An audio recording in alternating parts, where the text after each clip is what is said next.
It's a beautiful morning here in South Florida, and this is just a beautiful tree. I'm standing in front of one of our black sapote trees.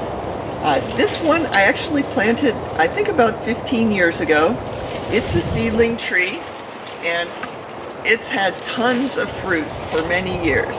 Its fruit are really tasty, and the tree is just beautiful. You know, the leaves of black sapote are just a dark, glossy green, and then, of course, what makes it extra beautiful are all these fruit. And just last week, we picked the first black sapote of the season.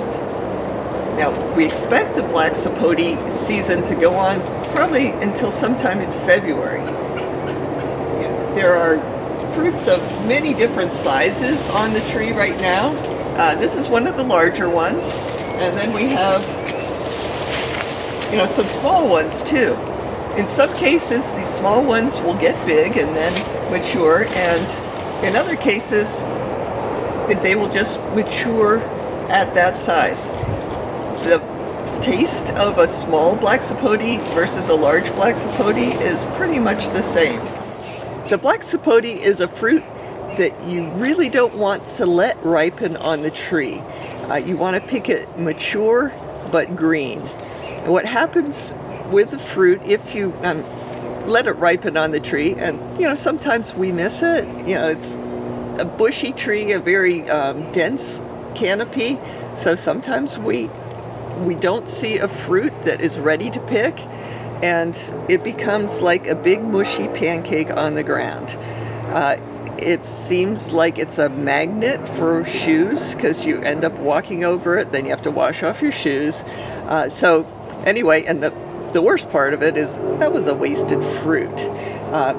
The other reason not to let it ripen on the tree is that animals love this fruit, and they have like great senses of smell, and as soon as it starts to ripen, even before we notice a change of color of the fruit, like squirrels will eat half of the fruit.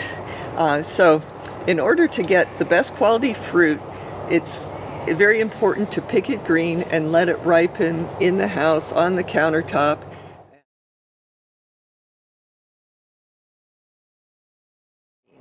Let me show you how I pick black sapote. So let's take a look. So of course these two are not ready to pick. You can tell that this is a different shade of green.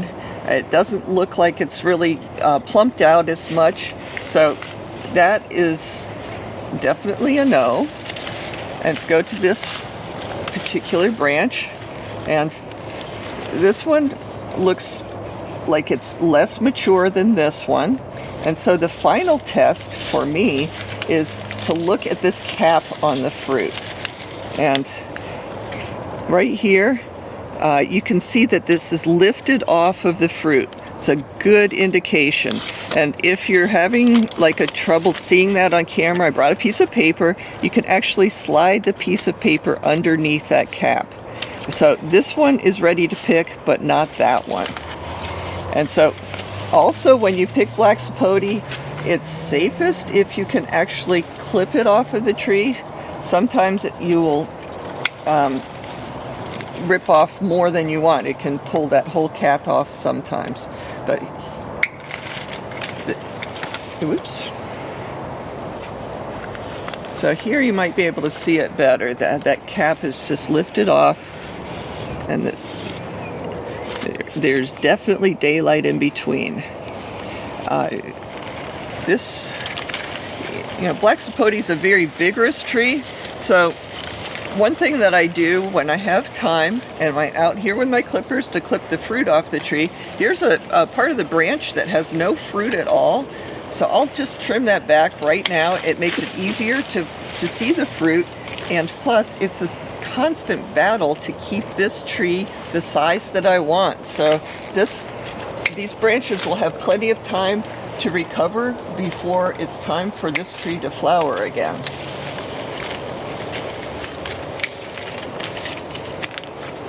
There's some more I'm not seeing any daylight in that cluster or that one. But here, this is a really nice one. You can see right here, you can see daylight underneath that cap in all directions. So of course, oopsie, that one gets cut. Also, this is the whole rest of this branch. Oh, that one comes from the other branch. It doesn't have fruit on it, so I'll just take this opportunity to cut it back. Here are two examples of fruit that we're ready to pick. The top is lifting off of the fruit in both cases. Now, this fruit probably has 5 to 7 days on the kitchen counter before it's ripe. And a lot of people get eager to, taste this fruit before it's completely ripe. And basically what you need to look for is when it looks like it's ready to throw away, you eat it. And this is an example of ripe fruit. You can see the difference in color. This becomes an olive green, and you can easily, it's like Play-Doh practically. You can press and form it. This is the perfect time to eat it. If you're not going to eat it at right this minute, put it in the refrigerator so that it doesn't ripen anymore. But if you eat the fruit and it's not fully ripe, you could be very disappointed. It sort of makes your mouth stick together, and it just is not pleasant. So try black sapote, but make sure it's ripe when you eat it.